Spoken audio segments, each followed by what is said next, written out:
অভিভাৱক ছাত্ৰ ছাত্ৰীসকল, আমি যোৱা পাঠদানত পঢ়ি আছিলোঁ সাহিত্যৰথী লক্ষ্মীনাথ বেজবৰুৱাৰ মোৰ মাতৃভূমিৰ দৰ্শন শীৰ্ষক প্ৰবন্ধটো। আগত পঢ়োৱাখিনি তোমালোকৰ নিশ্চয় মনত আছে, গতিকে আজি আমি পিছৰখিনিৰ পৰা আৰম্ভ কৰিম। যে আমি আগৰ ক্লাছটোত পাইছিলোঁ লক্ষ্মীনাথ বেজবৰুৱাদেৱে গুৱাহাটী চহৰখনক যে প্ৰাণ ভৰি ভাল পায় তাৰ কাৰণ তিনিটা উল্লেখ কৰিছিল, আৰু সেই কাৰণ তিনিটা নিশ্চয় তোমালোকৰ মনত আছে। কাৰণ তিনিটা হৈছে প্ৰাকৃতিক সৌন্দৰ্য, ঐতিহাসিক উৎকৰ্ষ আৰু প্ৰাচীন জ্ঞান গৌৰৱৰ গৰিমা। আৰু এই তিনিটা কাৰণ লক্ষ্মীনাথ বেজবৰুৱাই উল্লেখ কৰিছিল। আৰু তাৰপিছত লক্ষ্মীনাথ বেজবৰুৱাই কৈছিল যে বেজবৰুৱাই গুৱাহাটীত উপস্থিত হোৱাৰ পিছত কটন কলেজৰ ছাত্ৰসকলে বেজবৰুৱাক নিমন্ত্ৰণ জনাই এখন তাতে সম্বৰ্ধনা সভা অনুষ্ঠিত কৰিছিল, আৰু তাত বেজবৰুৱাক সম্বৰ্ধনা জ্ঞাপন কৰিছিল।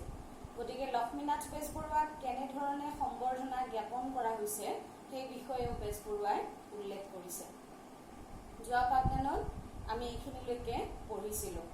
আশা কৰোঁ তোমালোকৰ এইখিনি কথা মনত আছে, আৰু মই যিখিনি প্ৰশ্নৰ উত্তৰ আগৰ পাঠদানত দিছোঁ তোমালোকক, সেইখিনি তোমালোকে নিশ্চয় চাইছা তোমালোকে, গতিকে সেইখিনি ভালকৈ পঢ়ি ল'বা। এতিয়া আমি পাইছিলোঁ যে লক্ষ্মীনাথ বেজবৰুৱাই 1930 চনৰ 19 ছেপ্টেম্বৰ তাৰিখে উৰিষ্যাৰ সম্বলপুৰৰ পৰা যাত্ৰা কৰিছিল, আৰু তাৰপিছত তেওঁ 22 তাৰিখে আহি গুৱাহাটীত উপস্থিত হৈছিল। ইয়াৰ পিছত লক্ষ্মীনাথ বেজবৰুৱাদেৱে 23 তাৰিখে গুৱাহাটী এৰি ডিব্ৰুগড় হৈ তেওঁ ডিব্ৰুগড়ৰ ফালে যাত্ৰা আৰম্ভ কৰিছিল, আৰু যাত্ৰা আৰম্ভ কৰি লক্ষ্মীনাথ বেজবৰুৱাই 24 তাৰিখে গৈ ডিব্ৰুগড় চহৰত উপস্থিত হৈছিল। আৰু ডিব্ৰুগড়ত উপস্থিত হৈয়ে ষ্টেচনত তেওঁ অনেক চিনাজনা মানুহক লক্ষ্মীনাথ বেজবৰুৱাই দেখিবলৈ পাইছিল, আৰু সেই চিনাজনা মানুহৰ ভিতৰত আছিল লক্ষ্মীনাথ বেজবৰুৱাৰ মাজু জীয়েক জোৱায়েক, আৰু লগত আছিল তেওঁৰ সৰু ভায়েক। আৰু তেওঁলোকে আচলতে লক্ষ্মীনাথ বেজবৰুৱা আৰু লগতে বেজবৰুৱাৰ পৰিয়ালটোক আগবঢ়াই নিবলৈ আহিছিল। ইয়াতে বেজবৰুৱাই উল্লেখ কৰিছে যে লক্ষ্মীনাথ বেজবৰুৱাৰ ক্ষেত্ৰতো কি আছিল, যে টেকেলাৰ প্ৰভাৱ বাৰুকৈ পৰিছিল। যে বেজবৰুৱাই যে মাতৃভূমিলৈ অহা নাছিল, তাৰপিছত তেওঁ টেকেলাই নিমন্ত্ৰণ জনোৱাৰ কাৰণেহে যেন, বা টেকেলাই ধৰি লৈ আনিবলৈ যোৱাৰ কাৰণেহে যেন বেজবৰুৱা আহি মাতৃভূমিত উপস্থিত হৈছিল। কিন্তু সেইটো কোন টেকেলা সেই বিষয়ে বেজবৰুৱাই আগতে উল্লেখ কৰা নাছিল। টেকেলাৰ কথা মই আগতে কৈছোৱে, ৰজাৰ দুজনক টেকেলা বুলি কোৱা হয়। গতিকে লক্ষ্মীনাথ বেজবৰুৱাৰ কাৰণেও যেন সেই টেকেলাজন আছিল তেওঁৰ মাজু জীয়েক জোৱায়েকৰ আহ্বানৰ আগ্ৰহাতিশয্য। আগ্ৰহাতিশয্য মানে শব্দৰ অৰ্থ হৈছে অতি বেছি আগ্ৰহ। যে লক্ষ্মীনাথ বেজবৰুৱাৰ মাজু জীয়েক জোৱায়েকে ইমান বেছি আগ্ৰহ কৰি বেজবৰুৱাক নিমন্ত্ৰণ জনাইছিল, যাৰ কাৰণে লক্ষ্মীনাথ বেজবৰুৱা আহি মাতৃভূমিত উপস্থিত হৈছিল। ইয়াৰ পিছত লক্ষ্মীনাথ বেজবৰুৱাই উল্লেখ কৰিছে মহাদেৱৰ কৃষি কৰ্মৰ কাহিনী এটা। যে মহাদেৱে কি কৰিছিল, দিনৰ দিনটো ভাং ধতুৰা খাই ঘূৰি ফুৰিছিল, একো কাম বন নকৰিছিল। আৰু তেতিয়া কি হৈছিল, মহাদেৱৰ পত্নী পাৰ্বতী একেবাৰে অসন্তুষ্ট হৈ পৰিছিল, আৰু অসন্তুষ্ট হৈ পৰি পাৰ্বতীয়ে মহাদেৱক গালি শপনি পাৰিছিল যে দিনৰ দিনটো এনেকৈ ঘূৰি ফুৰে, কিন্তু ঘৰখনৰ একো এটা কাম নকৰে। আৰু এই গালি শপনি পৰাৰ পিছত মহাদেৱৰ মনত দুখ লাগিছিল, আৰু দুখ লাগি মহাদেৱে কি কৰিছিল, ঘৰতে থকা বৃষভটোৰ ওপৰত উঠি, বৃষভ ষাঁড়গৰু, যে ষাঁড়গৰুটোৰ ওপৰত উঠি মহাদেৱে গৈ খেতি পথাৰত নামিছিল। আৰু মহাদেৱে খেতি পথাৰত নামি ইমানেই খেতি পথাৰত ব্যস্ত হৈ পৰিল, আৰু তেওঁ খেতি কৰি কি কৰিলে, উভৈনদী কৰি পেলালে। যেতিয়া মহাদেৱে খেতিত ধৰিলে, তেওঁক আৰু ৰাখোতা কোনো নাছিল। তাৰপিছত মহাদেৱ ঘৰলৈ উভতি নহাই হ'ল। পাৰ্বতী পাৰ্বতীয়ে মহাদেৱক ঘৰলৈ উভতাই আনিবৰ কাৰণে বিভিন্ন উপায় অৱলম্বন কৰিছিল। প্ৰথমে পাৰ্বতীয়ে কি কৰিছিল যে পাৰ্বতীয়ে মহাদেৱক ঘৰলৈ উভতাই আনিবৰ কাৰণে মহাদেৱৰ দুজন পাৰিষদ দুজন অনুচৰ কোন কোন আছিল সেই দুজন হৈছে নন্দী আৰু ভৃঙ্গী। নন্দী আৰু ভৃঙ্গী এই দুজন হৈছে মহাদেৱৰ অনুচৰ বা পাৰিষদ। এওঁলোক দুয়োকে কি কৰিছিল পাৰ্বতীয়ে খেতি পথাৰলৈ পঠাইছিল যাতে কি কৰে মহাদেৱক ঘৰলৈকে উভতাই আনে। কিন্তু তাৰ পিছত নন্দী ভৃঙ্গী গৈ পেলাই মহাদেৱক ঘৰলৈকে উভতাই আনিব নোৱাৰিলে। ইয়াৰ পিছত পাৰ্বতীয়ে উপায় নাপাই কি কৰিলে নাৰদক ৰিপুৱা ধৰিলে। ৰিপুৱা শব্দৰ অৰ্থ হৈছে গুপ্তচৰ। ৰিপুৱা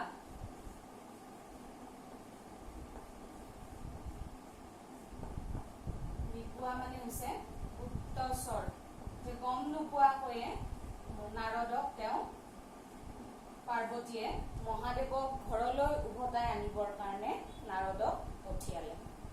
তাৰপিছত নাৰদেও উভতি আহি ক'লে যে মহাদেৱক তেওঁ কোনো পধ্যে ঘৰলৈ উভতাই আনিব নোৱাৰে।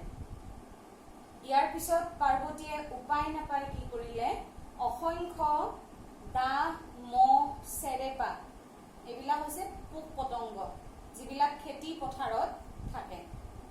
গতিকে এই অসংখ্য দাহ মহ চেৰেপা সৃষ্টি কৰি তাই কি কৰিলে পাৰ্বতীয়ে মহাদেৱক আমনি কৰিবলৈকে পঠিয়ালে যাতে সেইবিলাকে আমনি কৰাৰ পিছত খেতি পথাৰৰ পৰা মহাদেৱ ঘৰলৈ উভতি আহে। কিন্তু ইমানৰ পিছতো মহাদেৱ ঘৰলৈ উভতি নাহিল। আৰু তাৰ পিছত পাৰ্বতীয়ে উপায় নাপাই দুটা মানস পুত্ৰ সৃষ্টি কৰিলে, মনে সজা পুত্ৰ। আৰু সেই মানস পুত্ৰ দুজনৰ নাম হৈছে হাহা হুহু। সেই মানস পুত্ৰ দুজনৰ নাম হৈছে হাহা হুহু। এই মানস পুত্ৰ দুজনক সৃষ্টি কৰি পাৰ্বতীৰ এই দুজন কি মানস পুত্ৰ।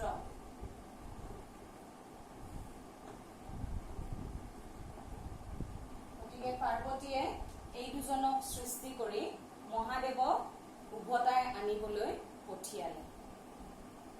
ইয়াতে লক্ষ্মীনাথ বেজবৰুৱাই এই কাহিনীটো কিয় উল্লেখ কৰিছে যে বেজবৰুৱাই ক'ব বিচাৰিছে যে বেজবৰুৱাক মাতৃভূমিলৈ অনাৰ ক্ষেত্ৰতো যেন তেওঁলোকৰ মাজু জীয়েক জোৱায়েকে কিছুমান এনেকুৱা ধৰণৰ উপায় অৱলম্বন কৰিছে। আৰু বেজবৰুৱাই ক'ব বিচাৰিছে যে মোৰ ক্ষেত্ৰত অৱশ্যে হাহা হুহুৰ প্ৰয়োজন নহল, যে লক্ষ্মীনাথ বেজবৰুৱাৰ কাৰণে সেই দাহ মহ চেৰেপাই যথেষ্ট হ'ল। সেই দাহ মহ চেৰেপাবিলাকে লক্ষ্মীনাথ বেজবৰুৱাক ইমানেই আমনি কৰিলে যে একেবাৰে লক্ষ্মীনাথ বেজবৰুৱাক ডিব্ৰুগড়ত উপস্থিত কৰাই দিলে। গতিকে লক্ষ্মীনাথ বেজবৰুৱাই এই মহাদেৱৰ কৃষি কৰ্মটোৰ জৰিয়তে নিজৰ কথাখিনি ইয়াতে ব্যক্ত কৰিছে যে লক্ষ্মীনাথ বেজবৰুৱাই যেন তেনেকৈয়ে মাতৃভূমিলৈ আহিবলৈ বাধ্য হ'ল।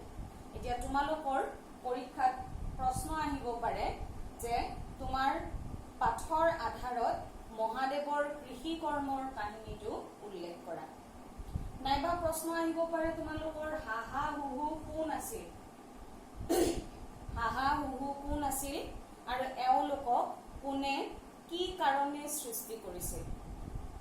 কিতাপত মহাদেৱৰ কৃষি কৰ্মৰ কাহিনীটো দিয়াই আছে, তোমালোকে নিজৰ ভাষাত উল্লেখ কৰিলে হ'ল আৰু তোমালোকে এবাৰ কিতাপখনত পঢ়ি চাবা। আৰু হাহা হুহু কোন আছিল বুলি ক'লে লিখিব লাগিব যে হাহা হুহু আছিল পাৰ্বতীৰ দুটা মানস পুত্ৰ। পাৰ্বতীয়ে সৃষ্টি কৰা দুটা মানস পুত্ৰ। আৰু এওঁলোকক কোনে কি কাৰণে এওঁলোকক পাৰ্বতীয়ে পঠাইছিল আৰু কি কাৰণে বুলি ক'লে উল্লেখ কৰিব লাগিব যে মহাদেৱে একো নকৰি ঘৰতে শুই বহি আছিল। তাৰপিছত পাৰ্বতীয়ে ককৰ্থনা কৰাৰ পিছত মহাদেৱে কেনেকৈ কৃষি কৰ্মত ধৰিলে আৰু কৃষি কৰ্মত ধৰি পেলাই মহাদেৱ যে ঘৰলৈ উভতি নহা হ'ল, পাৰ্বতীয়ে কি কি উপায় অৱলম্বন কৰিলে সেই উপায়বিলাক অৱলম্বন কৰাৰ পিছতো যেন পাৰ্বতীয়ে কি কৰিব নোৱাৰিলে, মহাদেৱক ঘৰলৈ উভতাই আনিব নোৱাৰিলে, আৰু তাৰ পিছত উপায়হীন হৈ পাৰ্বতীয়ে কি কৰিলে, এই হাহা-হুহু নামৰ মানৱ পুত্ৰ দুটা সৃষ্টি কৰিলে। এইখিনিলৈকে নিশ্চয় বুজি পাইছা তোমালোকে। এতিয়া ইয়াতে দ্বিতীয় অধ্যায়টো শেষ হৈছে। মই আগতে কৈছো, তোমালোকে নিশ্চয় মনতো আছে তোমালোকৰ, আৰু পাইছা তোমালোকে যে মাতৃমুখ দৰ্শন দীঘলীয়া ভ্ৰমণ কাহিনীটো 7টা খণ্ডত ৰচনা কৰা হৈছে। তাৰ ভিতৰত আমাক পঢ়িবলৈ দিয়া হৈছে 3টা খণ্ড, আৰু এই 3টা খণ্ডৰ 2টা খণ্ড আমি ইতিমধ্যে আলোচনা কৰিলো। গতিকে এইবাৰ আহিছো আমি এতিয়া তৃতীয় অধ্যায় বা তৃতীয় খণ্ডটোলৈ। যে লক্ষ্মীনাথ বেজবৰুৱাহঁতে যেতিয়া ডিব্ৰুগড় চহৰত উপস্থিত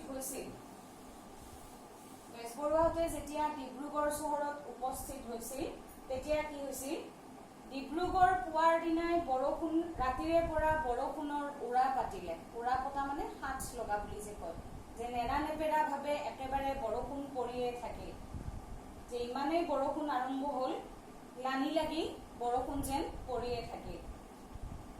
আৰু কৈছে বৰষুণ চেলেং পেটেং বিধৰ নহয়, ভালকৈ গা সৰকি যোৱা। যে এই বৰষুণ যাকো সাধাৰণ বৰষুণ নাছিল, একেবাৰে ডাঙৰ বৰষুণে তাত দি আছে। আৰু সেই বৰষুণ যাক একেবাৰে যেন কি হৈছিল, প্ৰায় 15 দিন মানলৈকে চলি আছে। গতিকে লক্ষ্মীনাথ বেজবৰুৱাহঁতে ডিব্ৰুগড় চহৰত উপস্থিত হোৱাৰ দিনাৰ পৰাই 15 দিনমান নেৰানেপেৰা বৰষুণ তাত ডিব্ৰুগড় চহৰত দি আছে।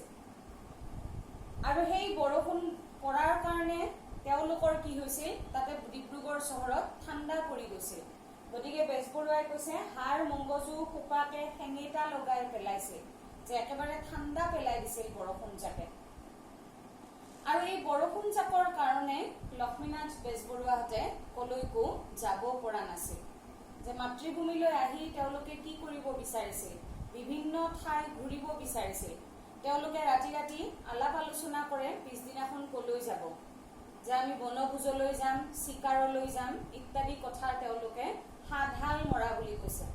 যে আলোচনাত লিপ্ত হওঁ আমি ৰাতি হলে, যে কাইলৈ আমি অমুকলৈ ফুৰিবলৈ যাম, পৰহি অমুকলৈ যাম, এনেকৈ বেজবৰুৱাহঁতে প্ৰত্যেকে আলোচনা কৰে। কিন্তু ইমান বৰষুণ থাকে, তাৰ কাৰণে লক্ষ্মীনাথ বেজবৰুৱাহঁতে আনন্দ মনেৰে কলৈকো বাহিৰলৈ ওলাই যাব পৰা নাছিল।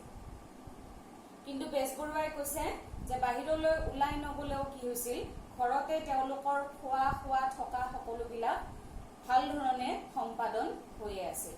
যিহেতু জীয়েক জোৱায়েকৰ ঘৰত আছিল, তেওঁলোকে কি কৰিছিল, লক্ষ্মীনাথ বেজবৰুৱাহঁতক আদৰ সাদৰ কৰি তেওঁলোকক তাতে ৰাখিছিল।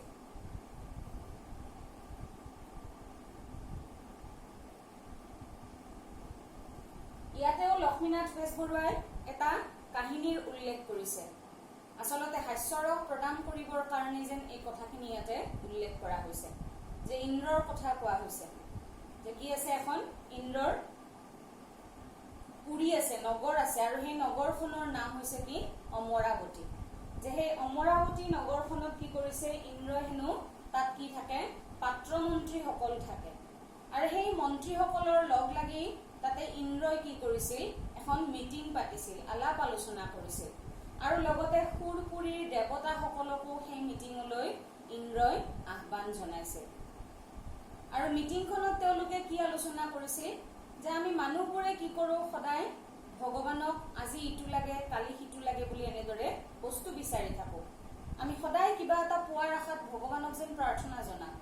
গতিকে ইন্দ্ৰই কি কৰিছিল, যেন মানুহক কি দিব লাগিব, কি দিব নালাগে, এই বিষয়ে আলোচনা কৰিবৰ কাৰণে এখন মিটিং পাতিছিল, সভা পাতিছিল। আৰু সেই সভাখন পাতি ইন্দ্ৰই তাতে কি কৰিছিল, ভোজৰ আয়োজন কৰিছিল। যে তেওঁলোকৰ ভোজৰ আয়োজনতহে বা ভোজৰ পাতত বহিহে যেন তেওঁলোকে কি কৰিব পাৰে, আলাপ আলোচনাত মিলিত হ'ব পাৰে। আচলতে আমাৰ অসমীয়া সমাজত কোৱা হয় যে খোৱা সময়ত কথা ক'ব নাপায়, কিন্তু ইয়াতে কৈছে যে তেওঁলোকে ভোজ ভাত খালেহে যেন তেওঁলোকৰ মুখৰ পৰা কথাবিলাক ওলায়। গতিকে ইন্দ্ৰই কি কৰিলে, সভাখন পাতি মানুহক কি দিব বা মানুহে বিচৰা বস্তু কোনটো নিদিয়াকৈও থাকিব পাৰি, এই বিষয়ে ইন্দ্ৰই আলাপ আলোচনা কৰিবলৈ বিভিন্ন পাত্ৰ মন্ত্ৰীক তাত মাতিছিল, নিমন্ত্ৰণ জনাইছিল।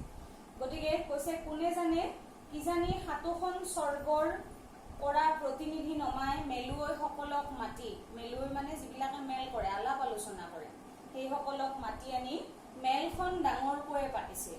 যে সেই আলোচনাখন মিটিংখন একেবাৰে ইন্দ্ৰই ডাঙৰকৈ পাতিছিল। আৰু কৈছে যে সুৰপুৰীৰ সুৰেশ্বৰসকলৰ, যে সুৰপুৰীৰ সেই দেৱতাসকলৰ তেওঁলোকে মত নহলে যেন তেওঁলোকৰ কথা মুখৰ পৰা নোলায়। গতিকে কৈছে যে সেই ভাৱনা চিন্তাবোৰত তেওঁলোকৰ খেলি মেলি লগায়। গতিকে তেওঁলোকে বৰমঙহৰ বৰমেলখন কেনেকৈ সিদ্ধ হ'ব যেতিয়া তেওঁলোকৰ আগত ভোজৰ আয়োজন কৰা হ'ব। গতিকে ইন্দ্ৰই কি কৰিলে, ভোজৰ আয়োজন কৰিলে। আৰু সেই ভোজৰ আয়োজনত যিমানখিনি ভোজ ভাতত পানীৰ প্ৰয়োজন হ'ব সেই পানীখিনি কি কৰিলে, ইয়াতে কৈছে যে কেইকুৰি পানী ভাৰি আছে নাজানো, হয়তো কি লাখৰ ওপৰত হ'ব। যে সেই লাখ চেৰেকৰ ওপৰত পানী ভাৰি সকলে কি কৰিছিল, ভাৰ বান্ধি, কান্ধত ভাৰ বান্ধি পানী লৈ আহিছিল। ভোজত যিখিনি পানী লাগিব সেই প্ৰয়োজনীয় পানীখিনি কি কৰিছিল, ইন্দ্ৰই সেই পানী ভাৰি সকলক আনিবলৈ আহ্বান জনাইছিল। আৰু সেই পানী ভাৰি সকলে কি কৰিছিল, ভাৰ বান্ধি পানী আনি ডিব্ৰুগড়তে যেন এটা জকা বহুৱাই থৈছিল। জকা মানে এটা ডাঙৰ টৌ, আৰু সেই টৌটোত কি কৰিছিল, পানী ভাৰি বিলাকে পানীবিলাক ঢালি দিছিল। গতিকে বেজবৰুৱাই কি বুজাব বিচাৰিছে, যে ভোজত যিখিনি পানীৰ প্ৰয়োজন সেই পানীখিনি সেই পানী ভাৰি সকলে ডিব্ৰুগড় চহৰত বহুৱা জকাটোত ঢালি দিয়াৰ কাৰণে, যে ওপৰত ঢালি দিছে আৰু সেইকাৰণে কি হৈছে, তলত বৰষুণ পৰি আছে। গতিকে ইমান যে 15 দিন মানলৈকে বৰষুণ পৰিয়ে আছিল, সেই কথাখিনি কবৰ কাৰণে ইয়াতে লক্ষ্মীনাথ বেজবৰুৱাদেৱে এই ইন্দ্ৰৰ সভাখনৰ কথা ইয়াতে উল্লেখ কৰিছে। আৰু ইয়াতে বেজবৰুৱাই কৈছে আচলতে এইবিলাক কি, এইবিলাক ঘটনা সঁচা ঘটনা নহয়। ইয়াতে লক্ষ্মীনাথ বেজবৰুৱাই কি কৰিব বিচাৰিছে, যে এনেকুৱা কিছুমান মনে সজা কাহিনীৰ জৰিয়তে কি মানুহক বা পাঠকক হাস্যৰস প্ৰদান কৰিব বিচাৰিছে। এনেকুৱা কাৰ্য সম্ভৱপৰ হ'ব পাৰে নেকি? আৰু ইয়াতে সেইকাৰণে কৈছে যে এনে হাৰিৰ কথা সঁচা মিছা কোনো বাপৰ পুৱে প্ৰমাণ কৰিব নোৱাৰে। যে মই যে এই কাহিনীটো উল্লেখ কৰিছো, এনেকুৱা কথাবিলাক কোনো বাপেকৰ পুতেকে প্ৰমাণ কৰি দিব নোৱাৰে। যে বেজবৰুৱাই আচলতে হাস্যৰস প্ৰদান কৰাৰ কাৰণেহে কল্পনা কৰি এই কথাখিনি উল্লেখ কৰিছে।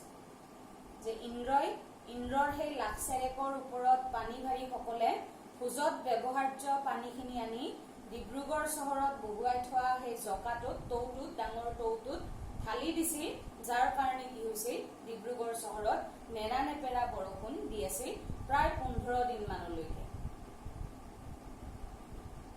যে লক্ষ্মীনাথ বেজবৰুৱা ডিব্ৰুগড়ত 2 দিন থকাৰ পিছতে কি হৈছিল, গুৱাহাটীতে টেপা খাই থকা আৰু এৰি অহা জ্বৰ আকৌ মোৰ গাত লম্ভিল। আমি আগতেই পাইছো যে লক্ষ্মীনাথ বেজবৰুৱাৰ কি হৈছিল, গাত জ্বৰ আছিল। কিন্তু জ্বৰ থকা স্বত্তেও বেজবৰুৱাই কটন কলেজৰ ছাত্ৰসকলে নিমন্ত্ৰণ জনোৱাত সেই সভাত গৈ গধূলি তেওঁ উপস্থিত হৈছিল। আৰু বেজবৰুৱাই তাতে থাকি শ্লোক কৈছিল, নিশ্চয় মনত আছে, যে যথা নিযুক্ত হস্মি তথা কৰোমি, যিদৰে নিযুক্ত হৈছো বা নিয়োগ হৈছো তাকে কৰিবই লাগিব। গতিকে ডাঠ কাপোৰ পৰিধান কৰি হলেও লক্ষ্মীনাথ বেজবৰুৱাই সেই সভাত যোৱাটো তেওঁৰ দায়িত্ব বুলি ভাবি সেই সভাত গৈ উপস্থিত হৈছিল। আৰু গুৱাহাটী পোৱাৰ পিছত লক্ষ্মীনাথ বেজবৰুৱাৰ যে আনন্দ লাগিছিল, আনন্দৰ কাৰণে যেন কি হৈছিল, সেই জ্বৰৰ কথা তেওঁ পাহৰি গৈছিল। কিন্তু বেজবৰুৱাই কৈছে, সি তাৰ কৰ্পটিকো মোৰ গাত চৰিবলৈ এৰি থৈ গৈছিল বুলি মই আগৰ প্ৰবন্ধত অৰ্থাৎ 2য় অধ্যায়ত কৈ আহিছো। আমি পাইছিলো নহয় যে মেলেৰিয়া ৰোগ হৈছিল, আৰু কৈছিল যে মেলেৰিয়া ৰোগ ভাল হলেও, জ্বৰ ভাল হলেও সি তাৰ কৰ্পটিক মোৰ গাত চৰিবলৈ এৰি থৈ গৈছিল। কৰ্পটি শব্দৰ অৰ্থ তোমালোকক কৈছিলো, বেমাৰৰ আনুষংগিক লেঠা, যে বেমাৰ লাগি থকা যিটো ভাৱ। গতিকে বেজবৰুৱাৰ সেই ভাৱটো তেওঁৰ গাত আছিলে, যদিও জ্বৰ কমিছিল। কিন্তু হয়তো পাপিষ্ঠ কৰ্পটিয়ে মোৰ গাত চৰি সুবিধা দেখি গুৱাহাটীতে এৰি থৈ অহা সেই তাৰ জ্বৰ বন্ধুক বিজুলী বাতৰি দি মাতি আনিলে। লক্ষ্মীনাথ বেজবৰুৱাই কৈছে যে সেই জ্বৰ বন্ধুক কৰপতিয়ে কি কৰিলে, বিজুলী বাতৰি যোগেৰে মোৰ গাত পুনৰ মাতি আনিলে। আচলতে তেওঁৰ জ্বৰ ভাৱটো আছিলে, আৰু যিহেতু বৰষুণ দি আছিল, ইমান ঠাণ্ডা পৰিছিল, সেই ঠাণ্ডাতে লক্ষ্মীনাথ বেজবৰুৱাৰ আকৌ পুনৰ জ্বৰ আৰম্ভ হৈছিল। ইয়াতে এটা বাক্য দিছে 15 নম্বৰ পৃষ্ঠাত, যে কৈছে দিৰাগমনৰ দিনবোৰ চোৱাৰ দস্তুৰ এই জ্বৰৰ নাই।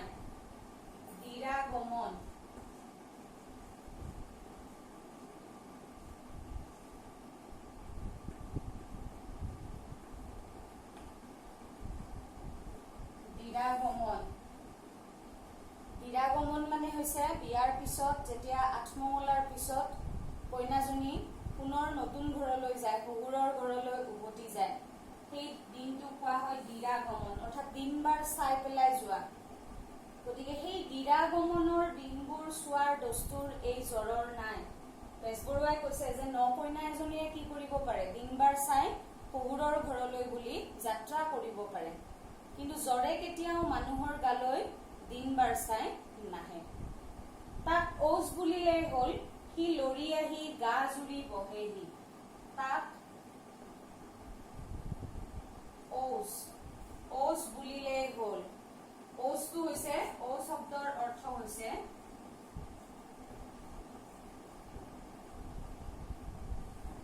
কুকুৰক মতা মাত। কুকুৰক যে মাতে, কি বুলি মাতে, ঔজ বুলি। যে কুকুৰ এটাক ঔজ বুলি কোৱাৰ লগে লগে সেই কুকুৰটো আহি কি কৰে, মানুহজনৰ গাৰ কাষত আহি গা জুৰি বহেহি। গতিকে বেজবৰুৱাই উল্লেখ কৰিছে যে জ্বৰে কেতিয়াও দিনবাৰ চাই মানুহৰ গালৈ নাহে, তাক ঔজ বুলি মাতিলেই হ'ল। আৰু লক্ষ্মীনাথ বেজবৰুৱাই উল্লেখ কৰিছে যে যি জোৱাৰে আমাক তেওঁলোকৰ মাজত পাই আনন্দৰ প্ৰেৰণা দিনৌ আমালৈ হাঁহ মাৰি ভাত খোৱাবৰ আয়োজন কৰিছে। যে লক্ষ্মীনাথ বেজবৰুৱাৰ খোৱা সকলোবিলাক কিন্তু সুকলমে চলি আছিল, যিহেতু ইমান বছৰৰ মূৰত তেওঁ জীয়েক জোৱায়েকৰ ঘৰলৈ আহিছিল। যদিও হাঁহৰ মাংস ৰান্ধি পেলাই লক্ষ্মীনাথ বেজবৰুৱাক খোৱা বোৱাৰ যোগান ধৰে, কিন্তু লক্ষ্মীনাথ বেজবৰুৱাই ভাত খাব নোৱাৰে। ইয়াতে বেজবৰুৱাই কৈছে সংগীসকলে তাৰ সৎব্যৱহাৰ কৰে, কিন্তু মই বেচেৰাই কোনোদিনা এটেপা আদটেপা খাওঁ। যে মোৰ সংগীসকলে তাৰ সৎব্যৱহাৰে কৰে, কিন্তু মই বেচেৰাই, নিজকে বেচেৰা বুলি উল্লেখ কৰিছে, যে মোৰ আচলতে খাব নোৱাৰো। কোনোবা দিনা এটেপা আদটেপা, কোনোবা দিনা যদি এটেপা ভাত খাওঁ, কোনোবা দিনা আধা টেপা ভাতহে মই খাওঁ। আৰু কৈছে কেতিয়াবা নোখোৱাকৈ কি কৰো, গৈ শুই থাকো। আৰু যিহেতু ইমান বছৰৰ মূৰত তেওঁ মাতৃভূমিলৈকে আহিছিল, তাৰ কাৰণে কি কৰে, ডিব্ৰুগড় চহৰত থকা লক্ষ্মীনাথ বেজবৰুৱাৰ বন্ধু বান্ধৱ বা যিসকল মিতিৰ আছিল, আলহী ইষ্ট কুটুম্ব আছিল, সকলোৱে লক্ষ্মীনাথ বেজবৰুৱাহঁতক ভাত খাবলৈ বুলি মাতে। কিন্তু লক্ষ্মীনাথ বেজবৰুৱাই কি কৰে, সেই নিমন্ত্ৰণ ৰক্ষাহে কৰে। তেওঁ কৈছে মোৰ দ্বাৰা এই নিমন্ত্ৰণ ৰক্ষণহে হয়, ভক্ষণ নহয়। যে মই কেৱল সেই নিমন্ত্ৰণটো ৰক্ষাহে কৰো, কিন্তু মই তাত গৈ একো খাব নোৱাৰো।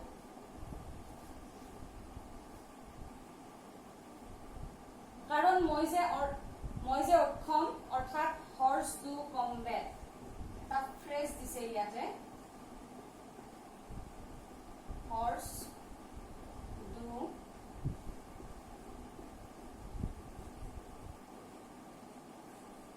কম্বেট। ইয়াৰ অৰ্থ হৈছে অক্ষম। যে লক্ষ্মীনাথ বেজবৰুৱাই নিজকে কি বুলি কৈছে, যে মই শাৰীৰিকভাৱে অক্ষম আছিলো, যে মোৰ শৰীৰটো অসুস্থ আছিল, আৰু যাৰ কাৰণে মই সেই নিমন্ত্ৰণ কেৱল ৰক্ষা কৰো, কিন্তু মই সেই নিমন্ত্ৰণত একো ভক্ষণ কৰিব নোৱাৰো।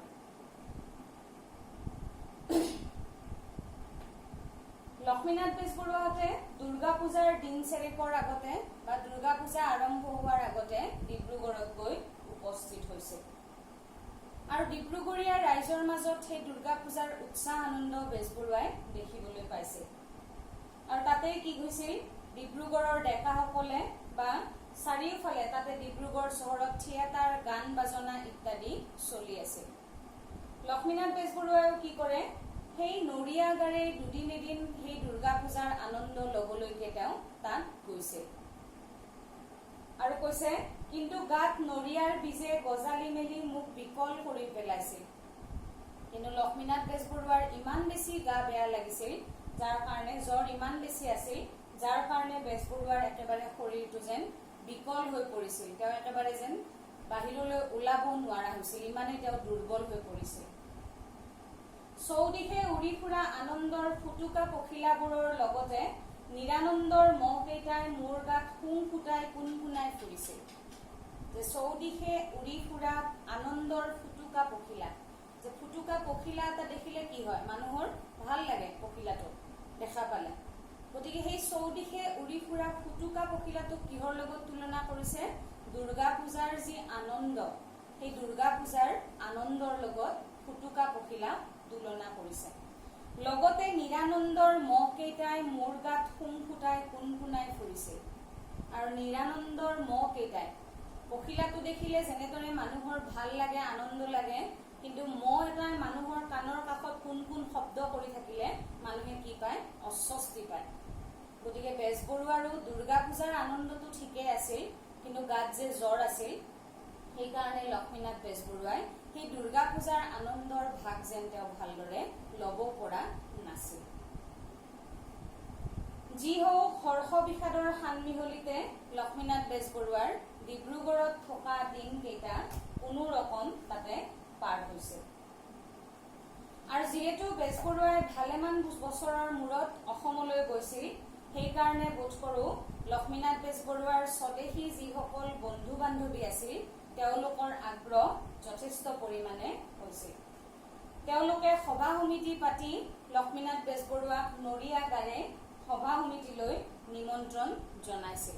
সেই নৰিয়া গাৰে লক্ষ্মীনাথ বেজবৰুৱাই গৈ সভা সমিতিত উপস্থিত হৈছিল। আৰু লক্ষ্মীনাথ বেজবৰুৱাই তাত কৈছে যে ময়ো মৰমৰ অত্যাচাৰ হৃষ্টচিত্তেৰে সহ্য কৰিছিলোঁ। তাক অত্যাচাৰ বুলি কৈছে, কিন্তু সেই অত্যাচাৰ কেনেকুৱা আছিল, মৰমৰ অত্যাচাৰ আছিল। যদিও বেজবৰুৱাই অত্যাচাৰ বুলি কৈছে, যে আচলতে তেওঁক ভাল পাই কাৰণেহে তেওঁলোকে লক্ষ্মীনাথ বেজবৰুৱাক সেই সভা সমিতিবিলাকত বিচাৰিছিল। আৰু ইয়াতে কৈছে লক্ষ্মীনাথ বেজবৰুৱাৰ চিকিৎসা কৰা ডক্তৰজনৰ নাম, যে কোন ডাক্তৰে লক্ষ্মীনাথ বেজবৰুৱাক চিকিৎসা কৰিছিল। আৰু সেইগৰাকী ডাক্তৰ হৈছে বন্ধুবৰ প্ৰভাত চন্দ্ৰ দাস। আৰু প্ৰভাত চন্দ্ৰ দাস ডাক্তৰৰ প্ৰচেষ্টাতে কি হৈছিল, লক্ষ্মীনাথ বেজবৰুৱাৰ কিছু পৰিমাণে সুস্থ হৈ পৰিছিল। তেওঁৰ সেই জ্বৰ, মেলেৰিয়াৰো তেওঁ ভাল পাইছিল। আৰু সেইকাৰণে লক্ষ্মীনাথ বেজবৰুৱাই এই পাঠটোত এই চেগতে সেই ডাক্তৰ বন্ধুজনকো কৃতজ্ঞতা জনাইছে, যে সেই বন্ধুবৰ প্ৰভাত চন্দ্ৰ দাস ডাক্তৰলৈও কি কৰিছো, মই কৃতজ্ঞতা জনাইছো। এইখিনিলৈকে তোমালোকে নিশ্চয় বুজি পাইছা।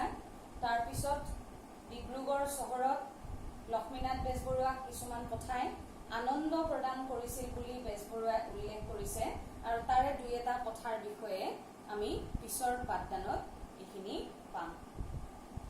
গতিকে আজি আমি পঢ়াখিনিৰ ভিতৰত মই ক'লোৱে, মহাদেৱৰ কৃষি কৰ্মৰ কাহিনীটো তোমাৰ নিজৰ ভাষাত লিখা। হাহা হুহু কোন আছিল, এওঁলোকক কোনে কি কাৰণে সৃষ্টি কৰিছিল, এই প্ৰশ্নবিলাক আহিব পাৰে।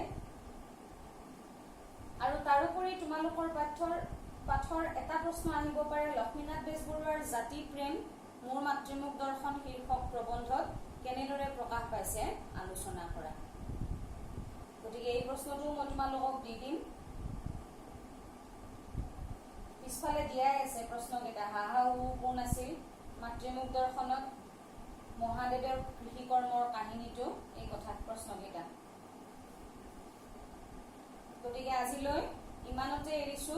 ইয়াৰ পিছৰ পাঠদানত আমি পঢ়িম ডিব্ৰুগড়ৰ কি কি কথাই লক্ষ্মীনাথ বেজবৰুৱাক আনন্দ প্ৰদান কৰিছিল। আৰু এটা পাঠদানত আমাৰ এই পাঠটো শেষ হ'ব। মোৰ মাতৃমুখ দৰ্শন পাঠটো আৰু এটা পাঠদানত আমি শেষ কৰিব